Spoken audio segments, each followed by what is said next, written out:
अपने घर में आदमी बादशाह को भी गाली देता है। एक दिन मैं अपने 2-3 मित्रों के साथ बैठा हुआ एक राष्ट्रीय संस्था के व्यक्तियों की आलोचना कर रहा था। हमारे विचार में राष्ट्रीय कार्यकर्ताओं को स्वार्थ और लोभ से ऊपर रहना चाहिए। ऊंचा और पवित्र आदर्श सामने रखकर ही राष्ट्र की सच्ची सेवा की जा सकती है। कई व्यक्तियों के आचरण ने हमें क्षुब्ध कर दिया था और हम इस समय बैठे अपने दिल का गुबार निकाल रहे थे। संभव था उस परिस्थिति में पड़कर हम और भी गिर जाते, लेकिन उस वक्त तो हम विचारक के स्थान पर बैठे हुए थे और विचारक उदार बनने लगे, तो न्याय कौन करे। विचारक को ये भूल जाने में विलंब नहीं होता कि उसमें भी कमजोरियां हैं। उसमें और अभियुक्त में केवल इतना ही अंतर है कि यो तो विचारक महाशय उस परिस्थिति में पड़े ही नहीं, या पढ़कर भी अपने चतुराई से बेदाग निकल गए। पद्मादेवी ने कहा, महाशय का काम तो बड़े उत्साह से करते हैं, लेकिन अगर हिसाब देखा जाए तो उनके जिम्मे 1000 से कम न निकलेगा। उर्मिला देवी बोली, खैर कक को तो क्षमा किया जा सकता है, उसके बाल बच्चे हैं, आखिर उनका पालन पोषण कैसे करे। जब वह 24 घंटे सेवा कार्य में ही लगा रहता है तो उसे कुछ न कुछ तो मिलना ही चाहिए। उस योग्यता का आदमी 500 वेतन पर भी न मिलता। अगर इस साल भर में उसने 1000 खर्च कर डाला तो बहुत नहीं है। महाशय तो बहुत निहंग हैं, जो रुना जाता अल्लाह मियाँ से नाता, पर उनके जिम्मे भी 1000 से कम न होंगे। किसी को क्या अधिकार है कि वह गरीबों का धन मोटर की सवारी और यार दोस्तों की दावत में उड़ा दे।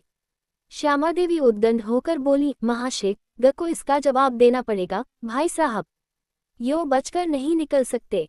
हम लोग भिक्षा मांग कर पैसे लाते हैं, इसीलिए कि यार दोस्तों की दावतें हों, शराबें उड़ाई जाया और मुजरे देखे जाया। रोज सिनेमा की सैर होती है। गरीबों का धन यो उड़ाने के लिए नहीं है। यहाँ पाई का लेखा समझना पड़ेगा। मैं भरी सभा में रगे दूंगी, उन्हें जहाँ 500 वेतन मिलता हो वहाँ चले जाया। राष्ट्र के सेवक बहुतेरे निकल आवेंगे। मैं भी एक बार इसी संस्था का मंत्री रह चुका हूँ। मुझे गर्व है कि मेरे ऊपर किसी ने इस तरह का आक्षेप नहीं किया, पर न जाने क्यों लोग मेरे मंत्रित्व से संतुष्ट नहीं थे। लोगों का ख्याल था कि मैं बहुत कम समय देता हूँ और मेरे समय में संस्था ने कोई गौरव बढ़ाने वाला कार्य नहीं किया, इसीलिए मैंने रूठकर इस्तीफा दे दिया था। मैं उसी पद से बेलौस रहकर भी निकाला गया। महाशय हजारों हड़प कर भी उसी पद पर जमे हुए हैं। क्या यह मेरे उनसे कुनेह रखने की वजह न थी? मैं चतुर खिलाड़ी की भांति खुद तो कुछ न करना चाहता था, किंतु पर्दे की आड़ में से रस्सी खींचता रहता था। मैंने रद्दा जमाया, देवी जी आप अन्याय कर रही हैं।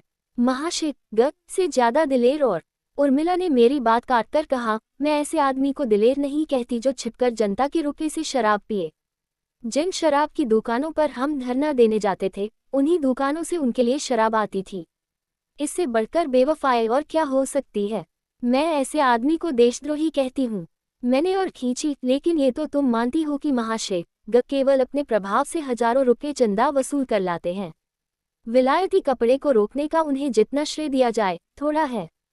उर्मिला देवी कब मानने वाली थी, बोली, उन्हें चंदे इस संस्था के नाम पर मिलते हैं, व्यक्तिगत रूप से एक ढेला भी लावे तो कहूँ। रहा विलायती कपड़ा, जनता नामों को पूछती है और महाशय की तारीफें हो रही हैं, पर सच पूछिए तो ये श्रेय हमें मिलना चाहिए। वह तो कभी किसी दुकान पर गए भी नहीं। आज सारे शहर में इस बात की चर्चा हो रही है। जहाँ चंदा मांगने जाओ वही लोग यही आक्षेप करने लगते हैं। किस किस का मुंह बंद कीजिएगा, आप बनते तो हैं जाति के सेवक, मगर आचरण ऐसा कि शोहदों का भी न होगा। देश का उद्धार ऐसे विलासियों के हाथों नहीं हो सकता, उसके लिए त्याग होना चाहिए। यही आलोचनाएं हो रही थी कि दूसरी देवी आई, भगवती। बेचारी चंदा मांगने आई थी, थकी मांदी चली आ रही थी। यहाँ जो पंचायत देखी तो रम गई। उसके साथ उनकी बालिका भी थी, कोई 10 साल उम्र रही होगी, इन कामों में बराबर रहती थी। उसे जोर की भूख लगी हुई थी। घर की कुंजी भी भगवती देवी के पास थी। पतिदेव दफ्तर से आ गए होंगे, घर का खुलना भी जरूरी था, इसलिए मैंने बालिका को उसके घर पहुंचाने की सेवा स्वीकार की। कुछ दूर चलकर बालिका ने कहा, आपको मालूम है महाशय शराब पीते हैं। मैं इस आक्षेप का समर्थन न कर सका। भोली भाली बालिका के हृदय में कटुता, द्वेष और प्रपंच का विष बोना मेरी ईर्ष्यालु प्रकृति को भी रुचिकर न जान पड़ा। जहाँ कोमलता का सारल्य, विश्वास और माधुर्य का राज्य होना चाहिए, वहाँ कोत्सा और क्षुद्रता का मर्यादित होना कौन पसंद करेगा? देवता के गले में कांटों की माला कौन पहनाएगा? मैंने पूछा, तुमसे किसने कहा कि महाशय शराब पीते हैं? वाह, पीते ही हैं, आप क्या जाने। तुम्हें कैसे मालूम हुआ? सारे शहर के लोग कह रहे हैं। शहर वाले झूठ बोल रहे हैं। बालिका ने मेरी ओर अविश्वास की आंखों से देखा। शायद वह समझी मैं भी महाशय ग के ही भाई बंदों में से हूँ। आप कह सकते हैं महाशय ग शराब नहीं पीते। हाँ, वह कभी शराब नहीं पीते। और महाशय क ने जनता के रुपये भी नहीं उड़ाए। ये भी असत्य है। और महाशय ख मोटर पर हवा खाने नहीं जाते। मोटर पर हवा खाना अपराध नहीं है। अपराध नहीं है राजाओं के लिए, रईसों के लिए, अफसरों के लिए जो जनता का खून चूसते हैं, देशभक्ति का दम भरने वालों के लिए वह बहुत बड़ा अपराध है। लेकिन ये तो सोचो, इन लोगों को कितना दौड़ना पड़ता है।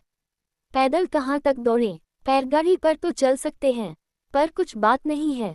ये लोग शान दिखाना चाहते हैं, जिससे लोग समझे कि यह भी बहुत बड़े आदमी हैं। हमारी संस्था गरीबों की संस्था है।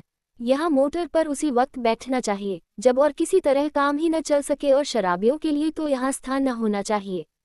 आप तो चंदे मांगने जाते नहीं। हमें कितना लज्जित होना पड़ता है, आपको क्या मालूम? मैंने गंभीर होकर कहा, तुम्हें लोगों से कह देना चाहिए, ये सरासर गलत है। हम और तुम इस संस्था के शुभचिंतक हैं। हमें अपने कार्यकर्ताओं का अपमान करना उचित नहीं।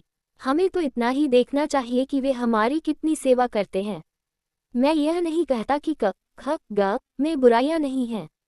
संसार में ऐसा कौन है जिसमें बुराइयां न हों, लेकिन बुराइयों के मुकाबले में उनमें गुण कितने हैं, ये तो देखो।